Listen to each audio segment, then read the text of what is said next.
The minute you realize you have no more respect for your husband, you can be so sure, even if you pray and fast, you will never submit. Respect is the basis. And when you realize you're beginning to talk to your husband the way you talk to your little brother, you can be so sure you will never submit. Never.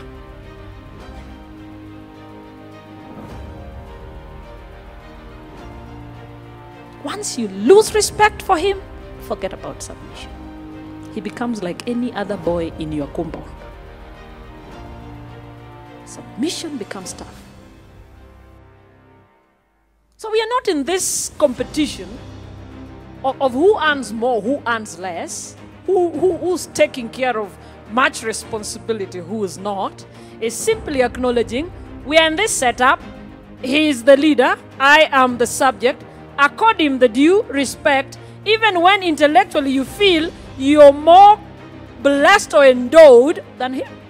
Marriage and family must work. Listen to me carefully. It must work not because of the reasons we have, but it must work because of the reasons God, the originator, has. Did I say something? It will not work for the reasons you have. Some of us got into marriage because we wanted to raise children. Now they are there.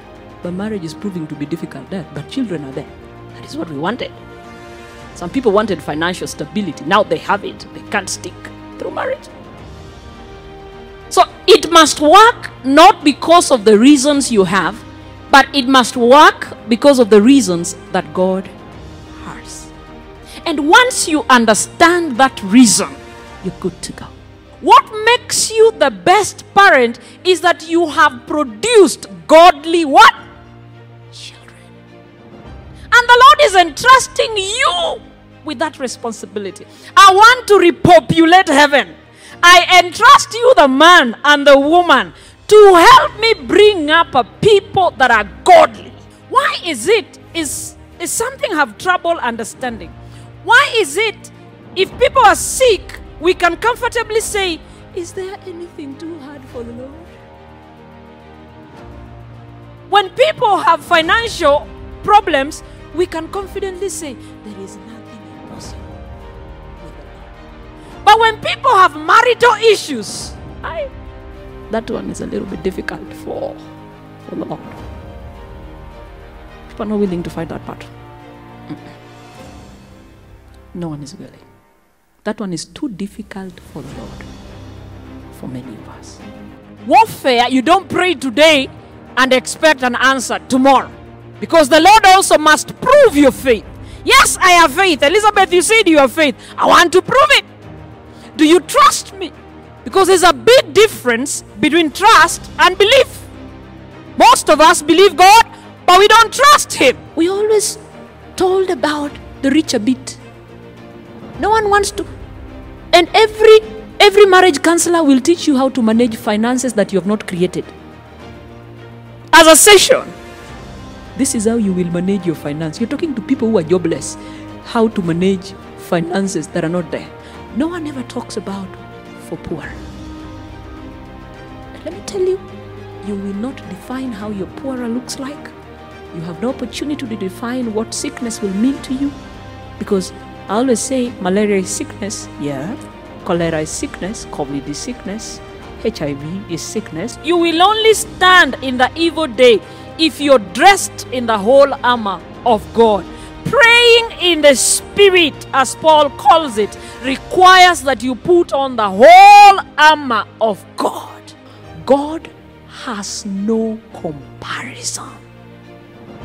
For the simple fact that He's the creator. The devil is a creature. If there's anything to compare, is me and the devil. And I become greater than him because of the power of God that is in me.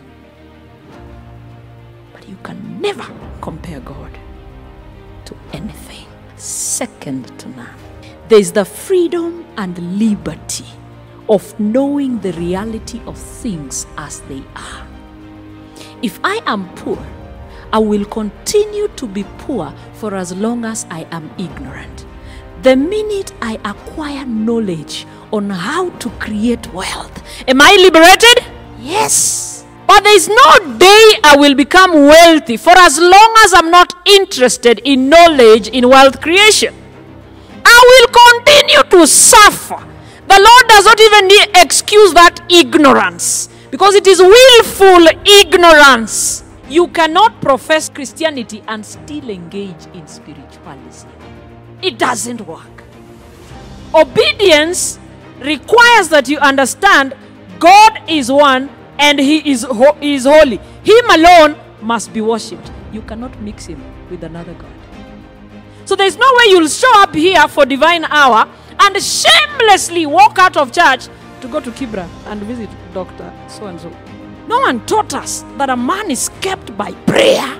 If marriage was cleanliness, I tell you, you've not seen clean people.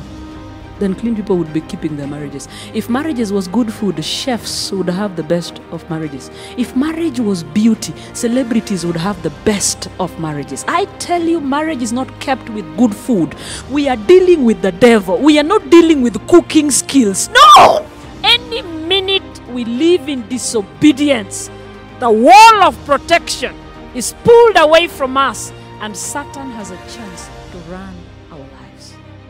And I've always told women, the most successful way to get someone's husband, simple secret, just find out if his wife is prayerful. If you realize he's not a prayerful woman, that's an easy catch. Go, get. But if you don't do your assignment well and get someone's husband who's a prayer warrior, you're in for death. If you realize that you can forgive people, but you are unable to restore the original relationship with them, you have not forgiven. You're lying to yourself. Forgiveness is a process that begins with reclamation. Okay? You must be able to dissociate someone from their offense. But when God has reclaimed, reconciled, restored, there's one beautiful thing He does at the end. He raises. And we are no longer sinners to Him, but we are saints. For we have been called out of darkness into His marvelous light. He says, forget about it. He was blind, but now he sees. He didn't know, but now he knows. It is not enough to know a bunch of facts about God. You need to experience Him more deeply. You need to experience Him individually. And so you must get sick to know Him as the great physician. Enough of singing that is the great physician. You must get sick. God can only swing into action in our lives when we exercise our faith.